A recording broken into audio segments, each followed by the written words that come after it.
everyone, and welcome to my kitchen. Today, I'm going to take you on a journey, not just through flavors and recipes, but through history. As I prepare three iconic Japanese dishes, nikujaga, nasu dengaku, and miso soup, we'll explore how these everyday meals reflect much deeper cultural shifts in Japan's food history.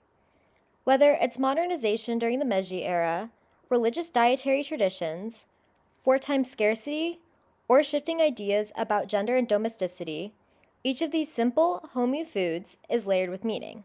So, let's get cooking and let's get curious. Miso soup begins with miso, a fermented paste made from soybeans, salt, and a mold called koji. This fermentation process gives miso its depth, complexity, and long shelf life. Miso was likely introduced to Japan from China over a millennium ago, through Buddhist monks who brought with them not only religious teachings, but also different food practices. Over time, Japan developed its own fermentation traditions, turning miso into a cornerstone of its cuisine.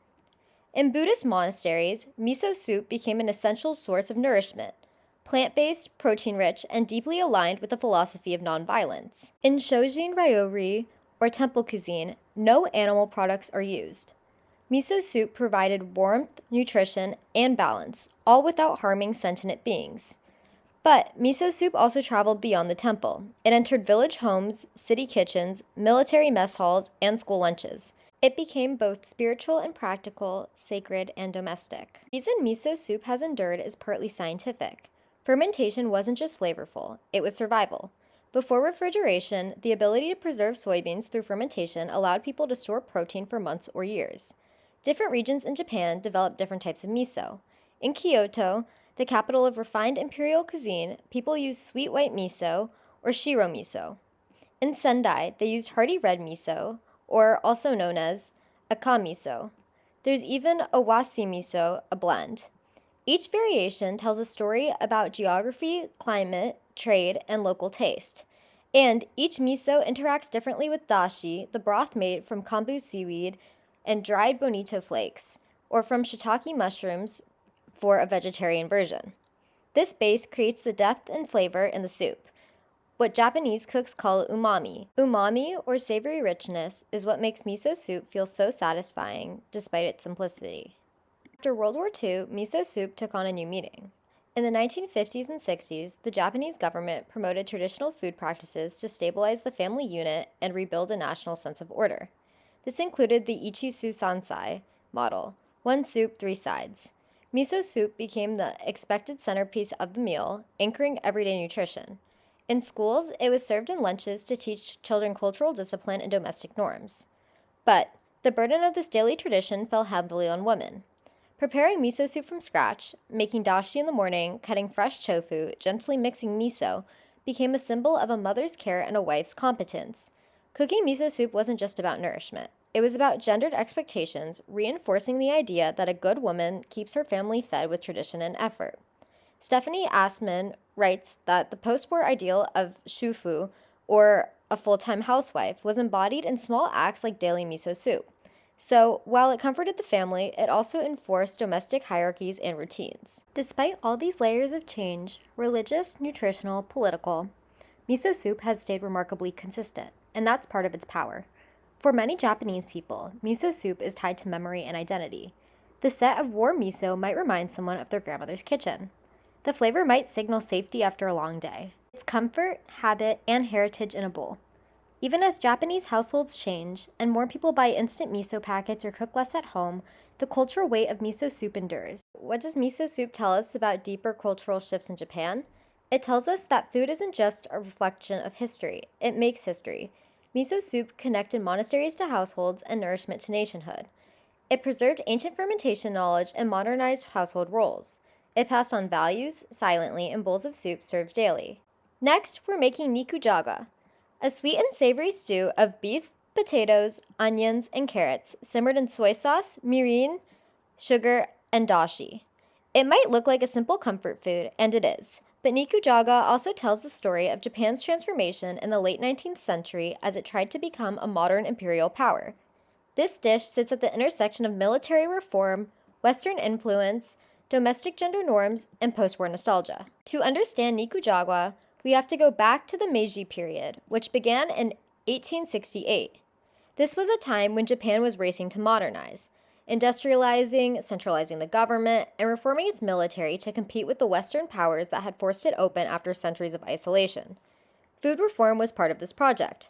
For the first time, the Japanese government encouraged people to eat meat, something long taboo due to Buddhist influence. The state believed that adopting a Western-style diet would strengthen the bodies, and therefore the military capacity, of the Japanese population.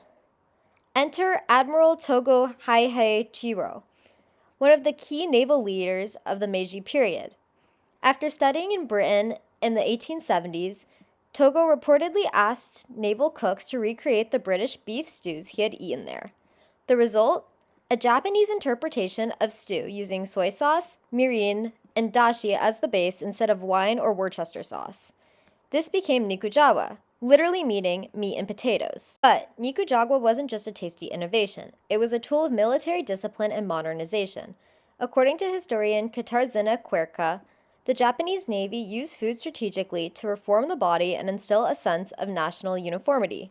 Serving hearty, standardized meals like Nikujawa was part of a broader effect to shape modern Japanese soldiers. Until the Meiji era, most Japanese people followed a mostly plant-based diet. Eating four-legged animals was considered spiritually impure, a view rooted in Buddhist and Shinto values. But in 1872, Emperor Meiji himself publicly ate beef to set an example. Suddenly, meat became patriotic. To eat beef was to embrace progress, power, and Western modernity. Nikujawa then symbolized a new kind of Japanese masculinity, strong, disciplined, and worldly. It also showed how foreign ideas could be domesticated, literally. A British stew transformed into something recognizably Japan through familiar ingredients and cooking methods. Over time, Nikujawa left the military and entered the household. But, as it did, its meaning once again changed. In the 20th century, especially during the post-war Reconstruction period, Nikujawa became a domestic dish, cooked by mothers and wives.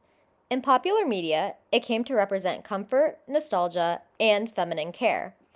In fact, in Japanese television, Nikujawa is often portrayed as the dish a woman makes to prove that she's wife material. It became shorthand for nurturing, frugality, and emotional warmth. But this dish also reveals something deeper: the ways food reflect gender roles and societal expectations.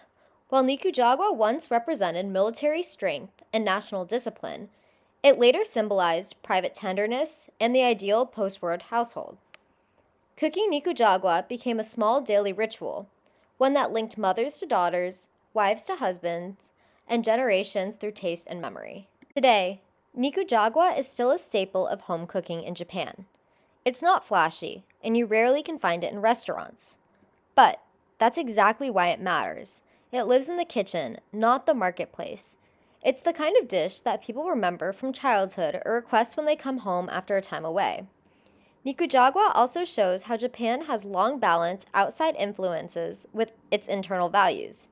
It began as a foreign-inspired dish adapted by military cooks. It became a post-war comfort food linked to femininity and stability. And today, it remains a symbol of Japanese adaptability, a blend of imported ideas and domestic tradition. So, what does Nikujawa tell us about food and history? It tells us that the most ordinary meals often have the most extraordinary stories, that meat and potatoes can hold the weight of empire, reform, and love, that the stew you grew up on might also be a historical artifact. Lastly, we're making nasu dengaku, a simple yet elegant dish of grilled Japanese eggplant topped with a sweet and savory miso glaze. At first, it might seem just like a flavorful side dish, but nasu dengaku offers a rich entry point into Buddhist culinary practice, seasonal aesthetics, regional traditions, and Japan's evolving views on class and refinement. Through this one humble dish, we see how deeply food is tied to cultural values, and how what seems small or routine can carry centuries of spiritual and social meaning. The history of nasu dengaku begins with a broader tradition, Shojin Ryori, or Buddhist temple cuisine. Shojin Ryori developed in Japan alongside Zen Buddhism, especially during the Kamakura and Muromachi periods. At its core is the idea of cooking as a form of mindful devotion. No meat, no fish, and no strong flavors like garlic or onions. Instead, balance and purity are emphasized. Eggplant, or nasu, became a staple in this diet. It's abundant in the summer, has a satisfying texture, and absorbs flavor beautifully. And while it's simple, it requires careful preparation, which aligns with the Zen ideal of being present in even the smallest tasks. The word dengaku comes from an ancient rice planting ritual. In medieval Japan, dancers would balance on stilts and perform for the agricultural gods. The skewers used for early dengaku tofu resembled these stilts, and the name stuck, eventually referring to any food topped with miso glazed and grilled. In this way, nasu dengaku blends ritual, religion, and rural culture. It's a perfect example of how food reflects not just dietary needs, but also spiritual values. On top of miso, which we already talked about, another key aspect of nasu dengaku is seasonality. In Japan, cooking and eating with the seasons is more than just a tradition. It's an aesthetic and emotional ideal. Eggplant is a summer vegetable. In poetry and art, it symbolizes warmth, vitality, and the abundance of the growing season. In fact, there's a Japanese saying, autumn eggplant should not be given to daughters-in-law, because they're too delicious to give away. This focus on seasonality ties into the concept of wabi-sabi, an appreciation for impermanence, simplicity, and quiet beauty. The slightly charred skin, the soft interior, the miso that caramelizes under the broiler, it's all intentional. Nothing is wasted and nothing is hidden. As food historian Eric Rath puts it, Japanese cuisine is structured to highlight the nature of the ingredients, not to mask them. And that's exactly what we see in nasu dengaku. It's not just about the flavor, it's about respecting the vegetable and honoring it in its moment of time. Over the centuries, nasu dengaku moved from temple kitchens to peasant homes and later into urban restaurants. But each time it crosses a boundary between class, geography, or era, it keeps its core identity as humble but thoughtful food. In the Edo period, dengaku became popular as a street snack, especially with tofu. It was cheap, fast, and easy to prepare, which made it accessible to the working class. In the modern era, chefs have elevated it, adding garnishes like sesame seeds, yuzu zest, or shiso leaf. It can appear as a refined appetizer in a multi-coursed kaiseki meal or as a rustic home side dish. But regardless of presentation, nasu dengaku retains its legacy as a food that celebrates care, simplicity, and seasonal wisdom. It reflects a culture that finds elegance not in extravagance, but in the perfect glaze over a well-cooked vegetable. Beyond its roots in temple kitchens, nasu dengaku also speaks to shifting class identities and modern reinterpretations of what traditional food means. Historically, dishes like nasu dengaku were associated with modest cooking. Eggplant was cheap, miso was preserved from harvest past, and grilling required minimal equipment. In the Edo period, you could find dengaku being sold on the streets of cities like Edo or Osaka, a nourishing snack for merchants, workers, and townspeople. But in recent decades, this humble food has been reimagined by elite chefs.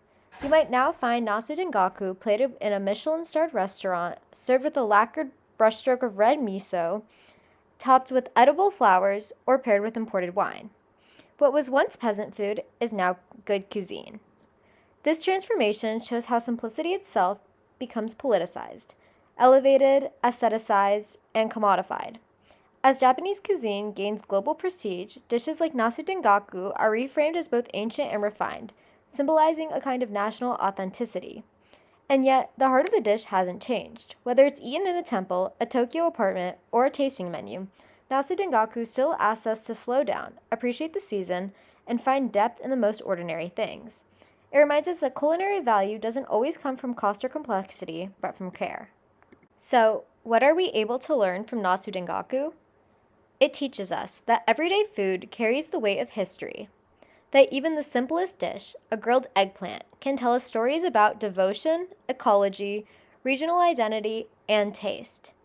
Through nasu dengaku, we glimpse the values that shape Japanese cuisine: respect for nature, attentiveness to season, gratitude for ingredients, and the spiritual potential of daily practice. Thank you for cooking with me and for discovering the quiet richness behind this humble summer dish. Through miso soup, nikujaga, and nasu dengaku, we've seen how everyday meals can carry the weight of religion, empire, gender, and memory.